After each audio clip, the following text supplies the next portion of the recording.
Wait, but why am I the one that has to talk about this Harry Potter series? Because you're the only one that can do it! Not me, not Hermione, you. What is up, my friends, and welcome back to the channel. It's been a while since I've talked a little bit of Harry Potter, and I just saw that there's a brand new article out from Deadline, and this is all about the upcoming Harry Potter series waving its wand onto Max in 2026. And I have a lot of thoughts on this, and so I'm not gonna waste any time. As always, before we get going, make sure you smash like and then subscribe if you're new here. A sub, a like, or a comment goes a long way, and if you didn't do any of that, it would just be ridiculous. But ever since this series was announced, I've been really torn just about my feelings regarding it. I almost feel cursed. On one hand, I love the movies, and I love the books, obviously, but that's a given. But the movies and the performances and the actors in them just have such a special place in my heart. I watch them every single year. It's tradition at this point, and so selfishly, I'm kind of like, do we really have to do this, though? And also, I might be thinking way too into this, but how is this gonna affect my future relationship with these movies that I love so much? But then on the other hand, there is so much more to the books, and there's so much more to this story, and so giving it 7 seasons, or however many seasons, whether they go 7, 8, 9, 10,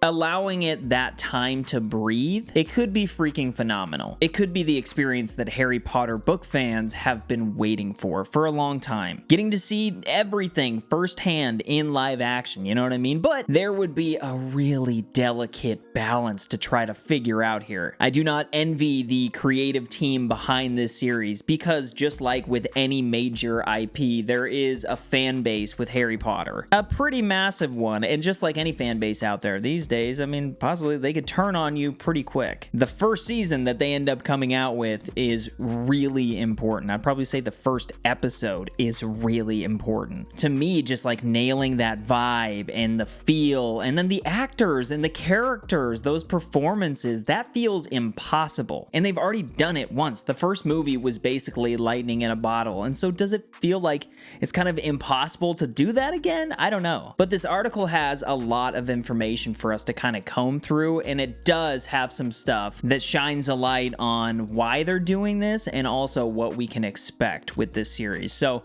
let's dive into this thing. It says Harry Potter TV series due to hit Max in 2026. Everything we know about the cast, who's creating it, what J.K. Rowling says, and more. And I want to start at the top here. Obviously, it says little update here, but it says at its Max streaming event in April 2023, Warner Brothers Discovery confirmed a new era is coming for Harry Potter fans. The company announced a TV series based on all 7 books about the boy wizard written by J.K. Rowling. And then it goes on to say, what is this Harry Potter TV series about? It says, this new Max original series will dive deep into each of the iconic books that fans have continued to enjoy for all of these years, said Casey Bloys, chairman and CEO, HBO and Max Content about the project. And this is what I found interesting, which he also assured fans would be a faithful adaptation. And that's really what you want to hear, because I was talking about the kind of 2 different directions that I'm leaning right now, and the faithful adaptation thing definitely catches my attention because that's what I would want out of it. I want it to be very, very book accurate. I want them to bring in all of the things that they left out in the movies, like Peeves, just like all of these random little things, all of these details, almost the whole other side to this story that you just don't quite get in the movies. There's so much more to the books,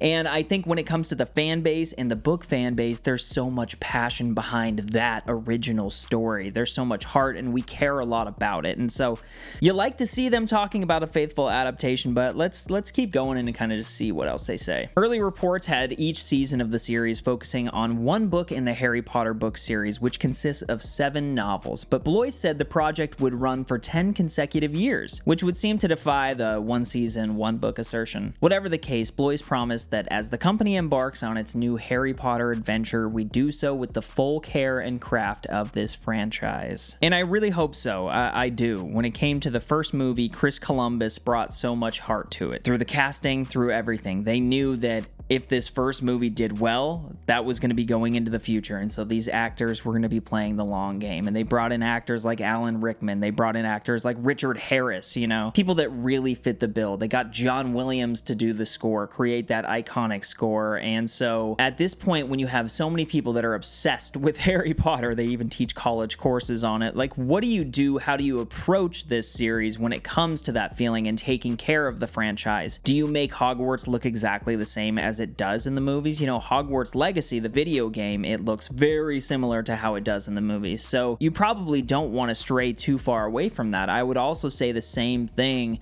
about John Williams' score. That original iconic score, that's Star Wars. You know what I mean? Same composer, but like, it's a very iconic sound. And moving away from it, I think would be a big mistake. I mean, you saw it with House of the Dragon moving away from Game of Thrones. In the opening credits, they still do the dun dun dun dun dun dun dun dun dun. It's the same song because that's just like the iconic staple at this point. We had so many seasons of that show with that. I'm just very curious how they're going to do things with that, and also like taking care of the franchise as a whole. Well, the franchise now includes the movies. Like, the movies are a part of it. And so when you're going to streaming, are you going to be pulling things from the movies? Not saying that this is in the same universe or anything, but saying that this is all under the umbrella of Harry Potter IP. But anyway, this gets really freaking interesting. Who is creating the Harry Potter series?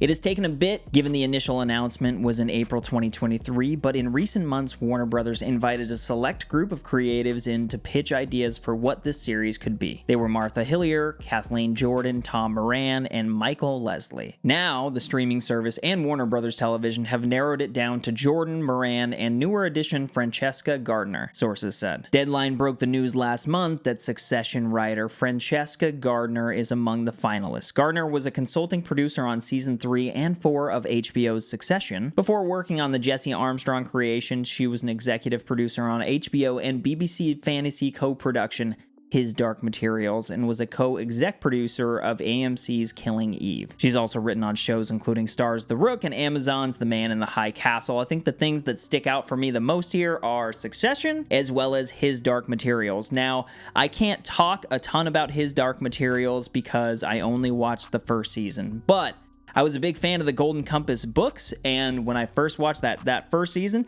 they did a really good job at adapting that. It's a little bit darker in tone. I truly don't know why I didn't keep up with it, but Succession is such a phenomenal show that anybody having anything to do with that, just in general, that gives me a lot of hope. Truly, those are two shows from HBO that have a reputation of quality. And then as for the others that are involved, I really don't know much about them. And then still talking about the writers, before we get to the next part, it does say this really quickly. We've heard that the group of writers were commissioned by Max to create pitches for a series reflecting their take on the IP. And this is interesting. Rowling is understood to be involved in this pitching process. The trio will be able to hone in on their pitches for the next couple of months, with a decision on who gets the job expected in June. And to me, at least, just the fact that J.K. Rowling is overseeing these pitches and is involved with this creative process, I personally, again, think that bodes really well for this show. Another note to add as well, there was a part in the article that was talking about J.K. Rowling's involvement a little bit more,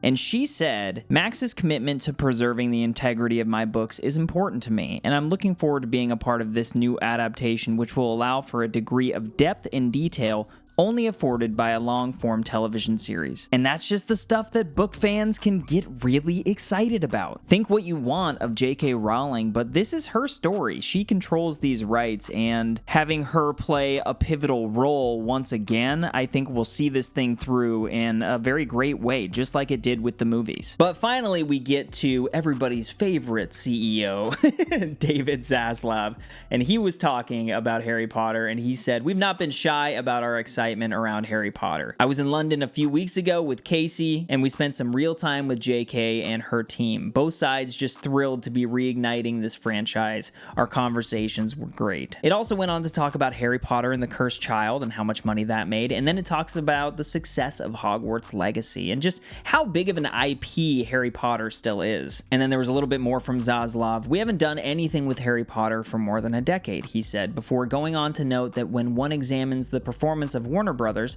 over the last 20 years without accounting for its big three, Potter, Lord of the Rings, and DC, the company's performance is relatively flat. And it's easy to see from like a company perspective looking at these massive IPs that you have that like, yeah, that's what you need to be doing. That's what makes you the most money. So you have James Gunn doing DC, you have these new Lord of the Rings movies being announced, and then you're moving into this new Harry Potter era. And it's exciting. I mean, you have the theme parks, you have everything. This is their ticket. But again, you don't want to screw it up. I mean, if you screw it up and you make the fans mad, it's, you know, you're just in for a rough ride, especially if you're going to try to go 7, 8, 9 seasons. That would just be insane. But the very last thing that, you know, I kind of skipped down to the bottom of this article, but there's a question that was asked, will there be other Harry Potter related projects? And Zaslav said, we're free to do anything we want. Some areas we need to do with JK, other areas we have the full ability to go forward. This is a full deployment on Max of Harry Potter. We can still develop other properties. And this is something that I've been talking about for a really, really long time.